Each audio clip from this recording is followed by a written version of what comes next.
Hello, I'm Joseph Michelli, psychologist and organizational consultant, and you might remember me from a coping video series I created for Elevations about a year ago. Like so many other people, as the pandemic started to disrupt US businesses, I began to feel frightened and powerless. In an attempt to take purposeful action, I fired up my video camera and started sending out those coping videos. It's hard to believe a year has passed. In many ways, it feels like time stood still or days trudged along at an agonizingly slow pace. As vaccines move across the globe, I'm back a year later with 2 additional coping videos. This one is a booster for skills mentioned in last year's videos, and the second in this series will address lessons learned from the last year and skills needed to combat coping fatigue.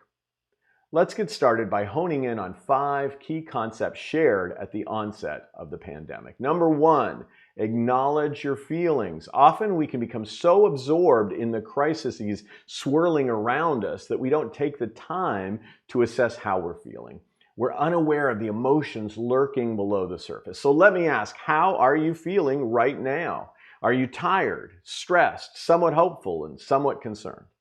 Taking the time to reflect and be honest about our feelings sets the foundation to take action. For example, feeling tired might require rest. Feeling lonely might involve reaching out to a friend.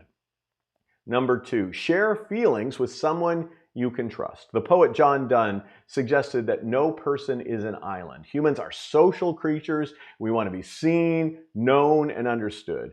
Mental and physical health requires us to form emotionally close relationships. Given lockdowns and physical distancing this past year, it's been and continues to be more important than ever that we reach out to people that we trust, whether those people are colleagues, friends, family, or therapists. Number 3, look for things that matter and things you can control. Imagine you're looking at a donut. You'll likely see the delectable, doughy part of the donut. Let's call that the uncontrollable part of a crisis. Now, the smaller visible element of the donut is the whole. And let's call that the influenceable or controllable part of a crisis. If we stare at the doughy part, the uncontrollable, we feel powerless. If we stare at the whole, the influenceable part, we see opportunities. I encourage you to list the things you influence or control today and shoot the whole to seize the opportunities within your grasp. Number 4, practice deep breathing and mindfulness. There is no doubt about it, behavior affects mood. And here are some of the behavioral coping tools I shared last year. Simply get up from your chair or couch, gently stretch, take a short walk, and practice deep diaphragmatic or combination breaths. These days, there are many free online resources available for breath focus or mindfulness practice. So if you haven't acquired those skills or habits, it's not too late to take a deep, cleansing breath to learn ways to be more present in the moment. 5, practice otherness and gratitude.